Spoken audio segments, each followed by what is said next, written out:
La tormenta lego como un castigo del cielo. Y en la puerta de una cabana solitaria.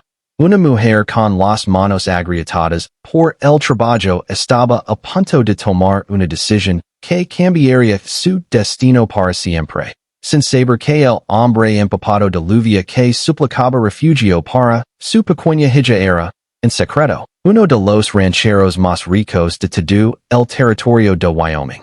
Si crees en la bondad, el valor, el perdón y las segundas oportunidades, dale like, comenta, comparte y suscribe a este canal. Y cuéntame en los comentarios la palabra frontera y desde donde estás viendo esta historia. Corría el año 1881, y Rosa Domínguez tenía 26 años y una soledad que pasaba más que las piedras del arroyo cercano.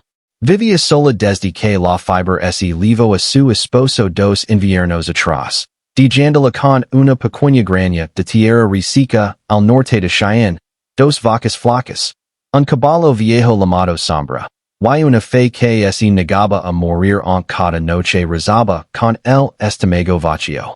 La cabana de madera que compartía con el viento y el polvo tenía las tablas del techo remendadas con lonas, y cuando llovía, Rosa colocaba baldes por toda la habitación como si estuviera dirigiendo una extraña sinfonía de goteras.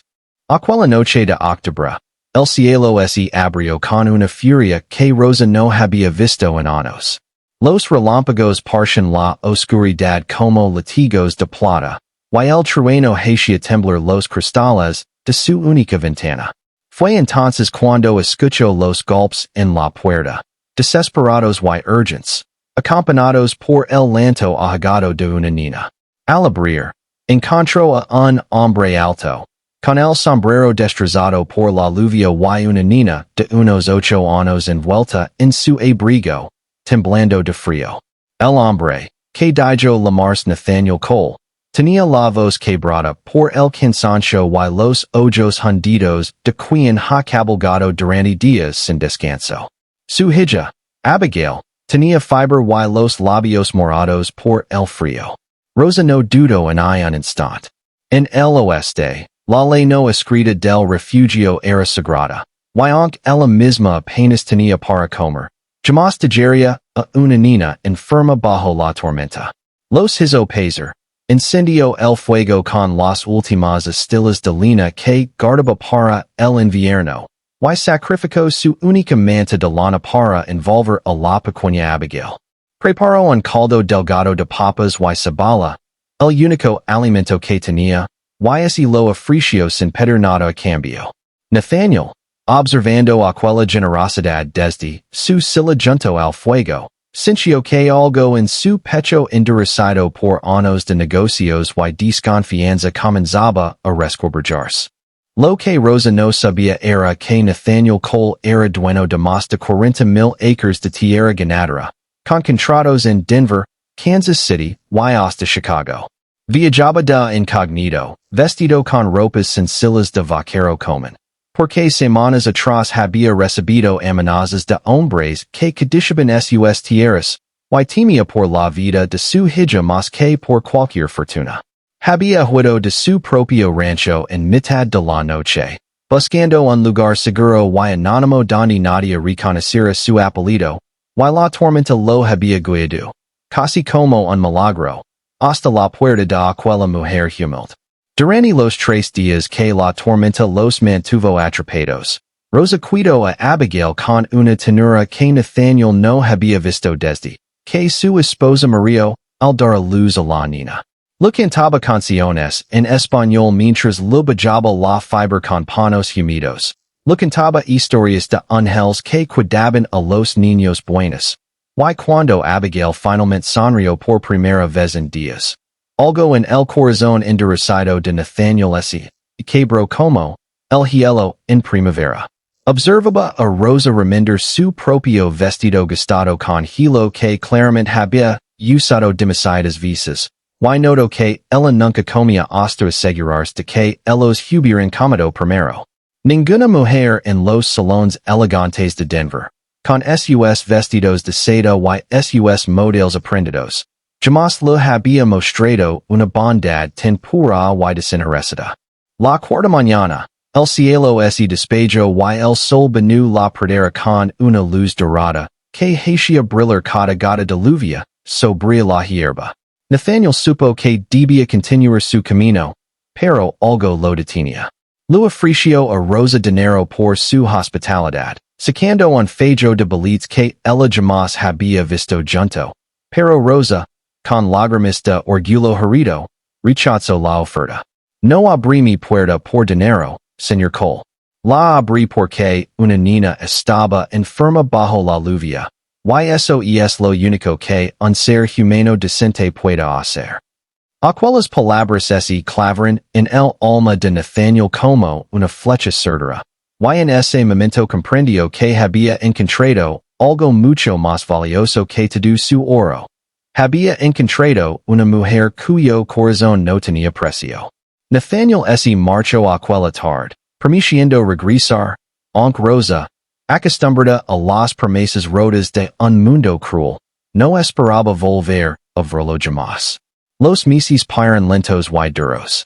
El invierno llegó con toda su crueldad, y Rosa luchó sola contra el hambre, contra las noches heladas, contra la desesperanza, que amenazaba con apagar su fe. Vendió una de sus vacas para comprar lina, remendó su techo con sus propias manos, subida a una escalera coja, y cada noche, antes de dormir, rezaba no por riquezas, sino por fuerzas para continuar un día más. Fue en marzo, cuando la nieve comenzaba a derretirse y los primeros brotes verdes asomaban timidamente en la pradera, que Rosa escuchó el retumbar de varios caballos acercándose a su cabana. Salió con el corazón acelerado, temiendo problemas, y se encontró con una comitiva de jinetes elegantemente vestidos, carruajes finos, y al frente, montado en un imponente caballo negro, Nathaniel Cole, vestido ahora con ropas que revelaban su verdadera posición, un abrigo de lana fina, botas de cuero pulido, y un semblante de hombre acostumbrado a que el mundo entero se inclinara ante su nombre. A su lado, Abigail, sana y radiant, saltó del carriage y corrió a abrazar a Rosa con la alegría desbordante de una niña, que jamás había olvidado a quien le salvó la vida. Nathaniel desmontó lentamente y le explicó la verdad completa. Quien era realmente, la fortuna que poseía, las amenazas que lo habían obligado a esconderse aquella noche de tormenta. Rosa escuchó en silencio, sintiendo una mezcla de asombro y vergüenza al recordar el caldo aguado que le había ofrecido a un millonario sin saberlo. Pero Nathaniel tomó sus manos ásperas entre las suyas y le dijo que aquella noche había aprendido más sobre la verdadera riqueza del corazón humano que, en toda su vida entre contratos y negocios. Le confieso que durante esos meses de separación no había podido sacarse de la mente su bondad, su fortaleza silenciosa, y la manera en que había amado a su hija sin esperar nada a cambio. Antes de que este final termine, quiero pedir algo especial. Comenta en una palabra la lección que aprendes de esta historia, o simplemente escribe, nunca te rindas, si crees que la bondad siempre encuentra el camino de regreso. Con la voz temblorosa por la emoción, Nathaniel le propuso matrimonio allí mismo, frente a su humilde cabana remendada, rodeado de la pradera que comenzaba a florecer tras el invierno. Le prometió no solo su fortuna, sino algo que valía mucho más. Una vida dedicada a honrar la clase de bondad que ella le había regalado sin condiciones. Rosa, con lágrimas rodando por sus mejillas curtidas por el sol y el trabajo, excepto, no por la riqueza que ahora se abría ante ella, sino porque había reconocido en aquel hombre un alma tan solitaria y necesitada de amor genuino como la suya propia.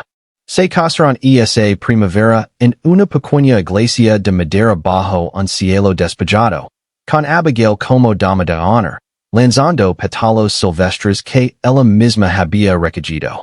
Rosa jamás abandono su espíritu humilde en I olvido sus races. Converso parte de la fortuna de Nathaniel en un refugio para viajeros perdidos, y familias necesitadas que cruzaban el territorio, asegurándose de que ninguna otra alma volviera a enfrentar una tormenta sin encontrar una puerta abierta y un corazón dispuesto a ayudar. Y así, aquella pequeña cabana donde una noche de bondad cambió tres destinos para siempre. Se convirtió en leyenda de la frontera, la prueba viviente de que la generosidad sincera, ofrecida sin esperar recompensa, siempre encuentra su camino de regreso multiplicada en amor.